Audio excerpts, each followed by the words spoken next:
Well, I was thinking about these rootless voicings I talk so much about, and I thought maybe I'd just go through kind of another way of looking at it. I've done this on some previous videos, but let's take a D minor 7, D minor 9 really, G7, and C major. Okay, that's a 2-5-1.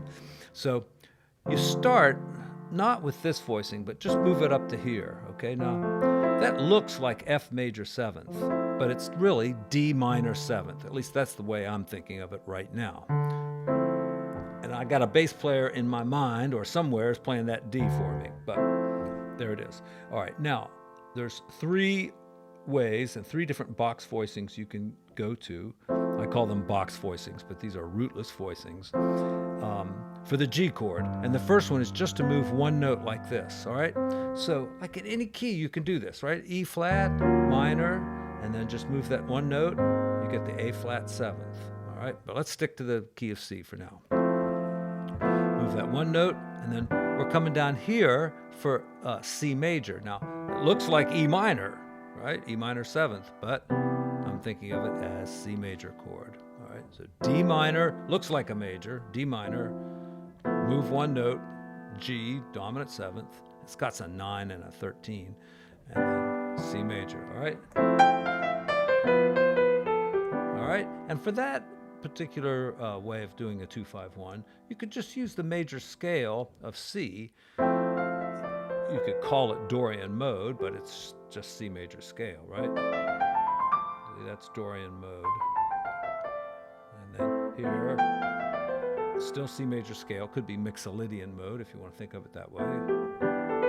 And one other little scale you could use. No. You can put on that 5 chord, the G chord, you can put that flat 5 in there, okay? A very jazzy thing. All right. Now, second way. Move both these notes down, see? Like that. All right, now this gives you a flat 9 and a 13, and the scale that fits that the best is the diminished scale. And look at how easy the diminished scale can be. All right, as a chord is a G, you come down just like a regular old Mixolydian mode there, and then it's the exact same notes in the key of D flat, like that. See? So you've got those 2 little sections of the scale. The first section's very easy, right? Suppose you were doing C7th.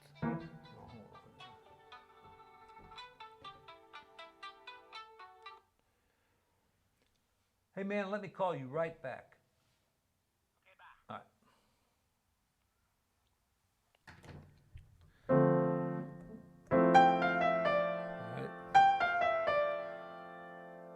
And then, you know, the weird stuff happens down here. You got the flat 5, the 3rd, and then these 2 kind of tension notes in there. That's the flat 9 and the sharp 9, and the sharp 11. But up here at the top, it's pretty easy. So,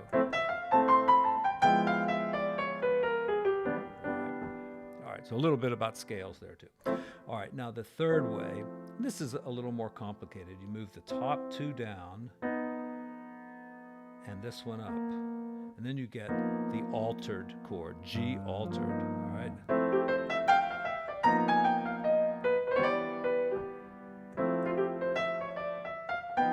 Now, and my fingers don't like to get to that chord very easily, so you can just do the 3-note version of it like this if you want to. And for the major chord there, I should have pointed this out earlier, you can use this one, but you can also do this or this. You've got a lot of choices down there too, but we'll keep it simple and basic. All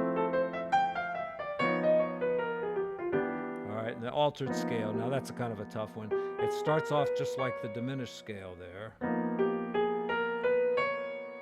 But then up here in the top, instead of that, it's like that, see? So it's a tough scale to learn. You can think of it as A flat minor melodic ascending. But that makes you think in 2 keys at once, right? You're playing a G chord and you're thinking of an A flat scale. You're going to, then where you're going, you're going to get lost. So you have to learn the altered scale. Start with a half step. It starts like the diminished scale. In fact, this much is the diminished scale. And then you've got just whole steps up here. Right there, a little diminished part. That's why they call it sometimes the diminished whole tone scale. Because you've got the diminished part and the whole tone part. But altered scale. Because all the tensions are altered. Flat 9, sharp 9, third. Sharp 11, flat 13. All right, we got no regular 9s, regular 11s, or 13s in there. Just altered tensions. All right, so that's the three ways of getting through a 2-5-1. This way, that way, and that way. Now, there's what they call the A voicings and the B voicings, because, when you start doing this, eventually you're going to get either too low or too high. You want to keep this in a pretty small register here on the keyboard. So, like, suppose you're doing A minor. Okay, A minor is either way up here or way down here. So they're going to start sounding muddy down there, and you're going to get into, the right hand area here. So there's the other voicing for it. All right, here's A minor, 9. See, A minor, take these two notes, move them down there. That's A minor 9. All right, now you can do the exact same kind of thing. You can move one note. Right, I'm in the key of G now. Right, this is the 2 chord.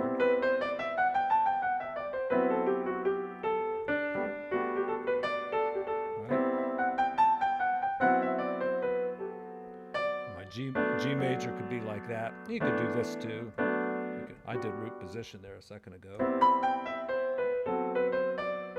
And this is the unaltered way, so you can just use the G major scale mostly. Or put that little flat 5 in.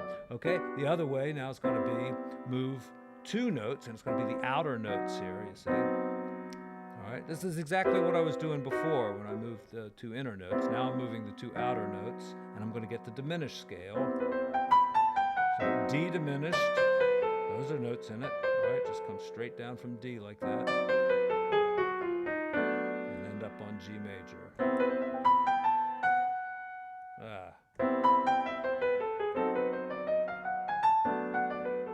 All right, and the altered way. All right, now the bottom 2 go down, and the top one moves up. All right, and, you could think of this as a tritone substitution. A minor, A flat, and then just do an A flat pentatonic. It's really D altered.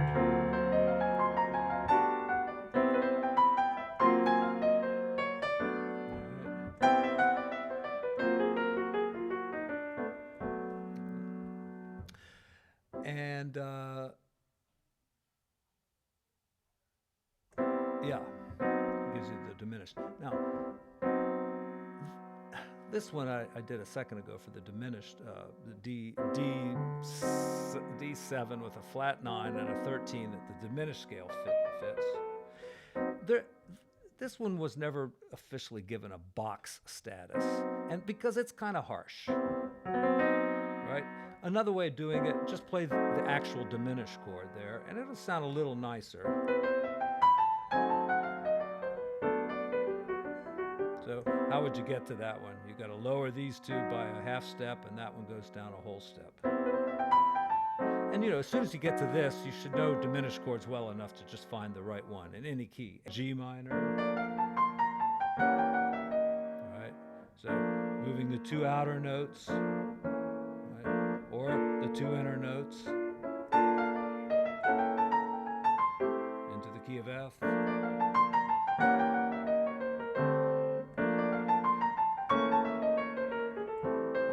I like this chord. I think it sounds great. But, sometimes, you don't want such a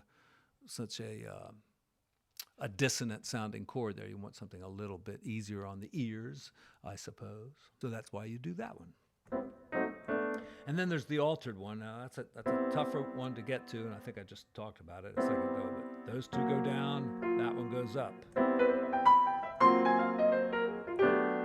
Now, it's a good way to kind of get familiar with these chords, to go through them using them in 2-5-1s. But songs don't always travel in 2-5-1s. There's lots of other changes. So you need to be able to know them well enough to just get to them when they appear. What if the chord progression was C major 7th, and then you want a D7 altered? All right, so you got C major 7th. You just got to know where it is and how to get there.